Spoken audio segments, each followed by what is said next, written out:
You can lower your expectations of others, but you don't have to lower your expectations for yourself. You're allowed to have standards, right? There's a balance between acceptance of things as they are and having standards and setting boundaries to ensure your standards are met. Now, there's no one right answer about what's the right thing to accept and what's the right thing to lower your expectations for.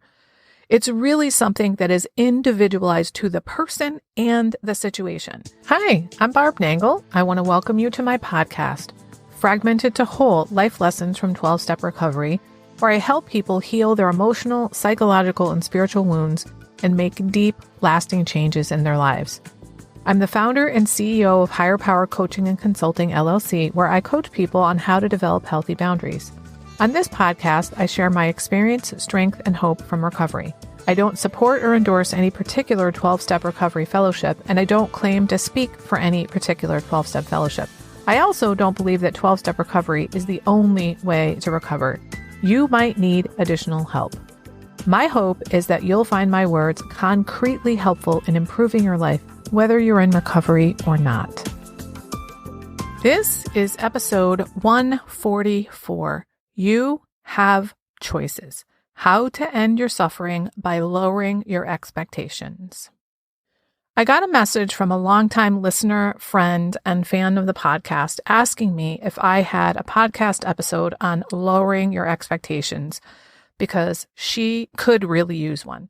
So shout out to Erin for suggesting this topic. At first, I was like, no, I don't have an episode on that topic, but that's a great idea. We got into a little bit of an exchange, which I'll tell you about in a moment. But then I looked into it, and it turns out I actually have 4 episodes about expectations.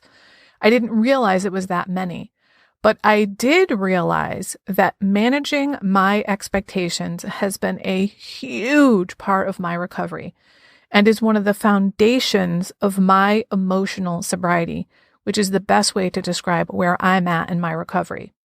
I remember hearing before I ever got into recovery that expectations are premeditated resentments. And I got that, but I was like, how the fuck do I let go of expectations? I just had no idea how to do that, especially because I felt like all my expectations were reasonable. So I'm guessing that there are some of you out there who were like me before recovery. So I'm going to list the other episodes I did on expectations and briefly explain what each is about, and I'll put links to them in the show notes in case you feel like you need some extra doses for managing your expectations. I'll list them in the show notes, but let me tell you what they are first. The first episode I did about expectations was number 31, Overcoming Unrealistic Expectations. This was a huge deal for me, and it turned out that one of my gigantic defects of character was that I had ridiculously unrealistic expectations of myself, the world, and all of you. I thought things should be certain ways. And I know how to get past that now. The next episode I did was number 77, Getting Rid of Expectations After the Fact. This was a huge gift that I discovered through the process of recovery. When I started examining my thinking, I realized, oh my God, I had an expectation. And then I learned how to unhook myself from it after the fact. So you can learn about that there. The next episode was number 88, Expecting Fairness, which, by the way, is a setup for disappointment and resentment. The most recent episode I did on expectations was number 131, and it's called Let Go of Your Expectations of Others and Meet Your Own Needs. This has been a huge, huge, huge game changer in my recovery. All right, now let's get into the topic of lowering our expectations. And I'm going to start with why we might want to lower our expectations. Managing your expectations is about the recognition that the only thing you can change in your life is you. You can't change people, places, things, institutions. None of it. The only thing you can change is you. And if you are suffering because you have an expectation that's not being met, the way to end the suffering is to change your expectation. Now, you don't have to change your expectation, of course. You get to. But if you don't change your expectation, you will continue to suffer. Side note, I have an episode on that mind shift of get to versus have to. It's episode 62, and I'll also put a link to that in the show notes. Anyway, back to expectations. I don't know about you, but I am fucking done with suffering. I want peace. And the way that I know how to get to peace is that sometimes I need to lower my expectations. Remember, the serenity prayer helps us get the courage to change the things we can, which includes our expectations, and to accept the things we cannot change, which is everything outside of us. When we start to learn to change our expectations, that is the wisdom to know the difference between the things we can and cannot change. All right, now for a couple of stories to illustrate all this stuff. In my exchange with my friend and listener about asking about lowering expectation, the example I gave about learning how to lower my expectations started from a comment from another person in recovery. We were in a 12-step study group, and she said she realized when doing step 9 that her amends to her brother was to lower her expectations of him. And I was like, oh my God, that's what I need to do for my brother. Now, I don't know about that being my amends to him, but I definitely need to lower my expectations for my brother, because I realized I expected him to live up to his potential, and he lives far, far below his potential. For those of you who are codependent, you know that we fall in love with people's potential, not the actual person, but their potential. And I can see now that that pattern came from my family of origin. And guess what? I have an episode on that too. It's number 124, How and Why to Stop Falling in Love with People's Potential. So I expected my brother to have a job commensurate with his intellect. He's one of the most intelligent people I've ever met, and he's 60 years old, and he's only had one job that, in my opinion, is even close to approaching something that's worthy of his intelligence. And that was when he was in community college, and he was the college newspaper editor. He was fantastic at it. Every other job he's ever had has not really used his intellect at all.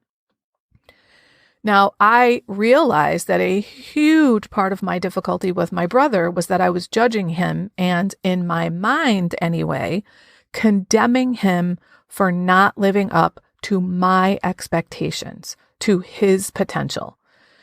And so this is where I learned to accept him as he is. This is what's happening. He's not living up to his potential. And I need to let go of that expectation and deal with him as he is. When I thought about it, I realized that a huge part of his suffering is probably also because he knows he hasn't lived up to his potential. Here's something interesting. I've been collecting quotes since I was in my early 20s.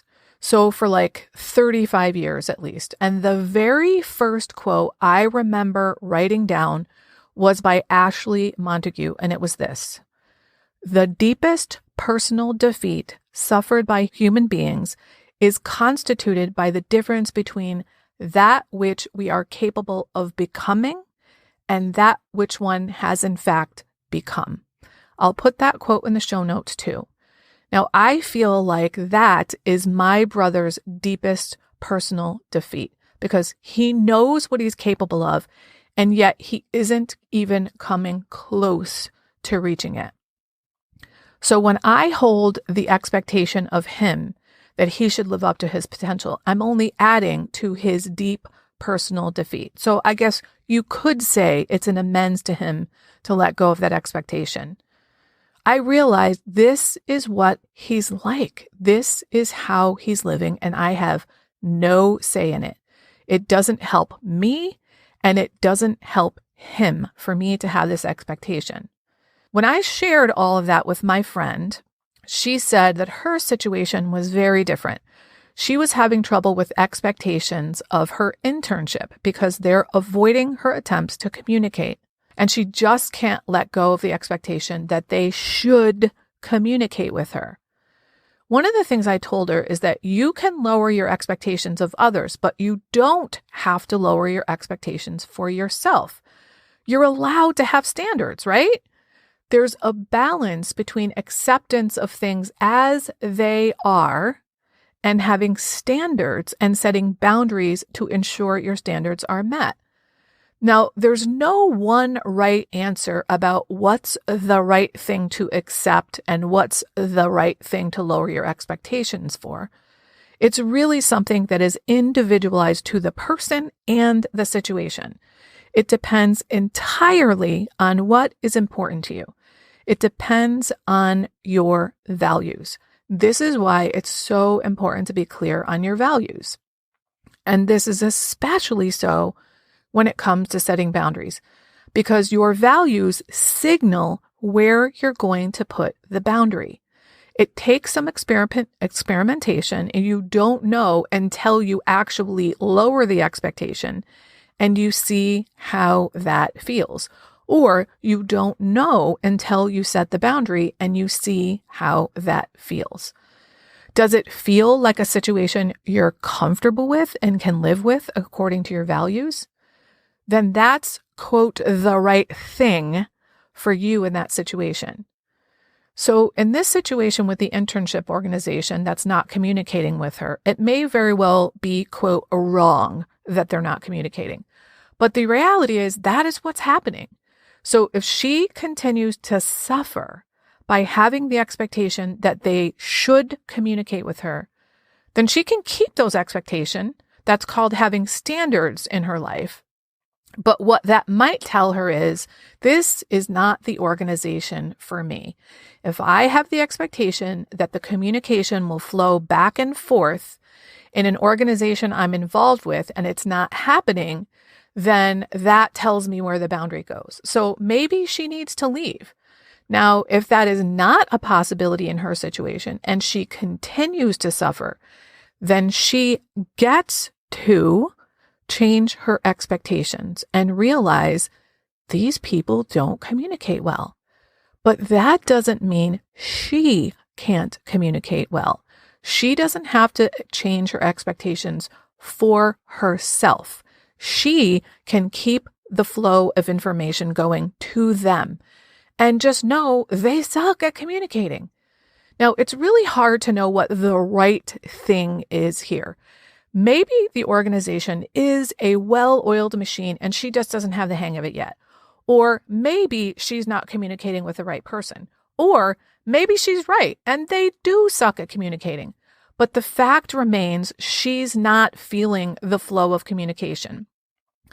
And she can't change that, and it's causing her to suffer. So if she wants her suffering to end, if you want your suffering to end, you can choose to lower your expectation. Or you can decide, this is not the right place for me, and leave. Whatever you decide, know that if you're suffering, only you have the ability to change that. This is another example of how important it is to keep the focus on yourself. What are you doing in a situation that is causing you difficulty? This was by far the greatest gift of recovery for me, understanding my part in things. And for much of the difficulty of my life, my part was having unrealistic expectations. In her case, and maybe in your situation, dear listener, having unrealistic expectations of people, places, and things around you is causing suffering. It's not what's happening that's causing suffering. It's not the circumstances that are causing suffering. It's the expectation that there should be communication in the way she thinks it should be. When you keep the focus on yourself, that's where your lever for change is. It is only with you. And maybe, just maybe, that lever is to lower your expectations. I leave that up to you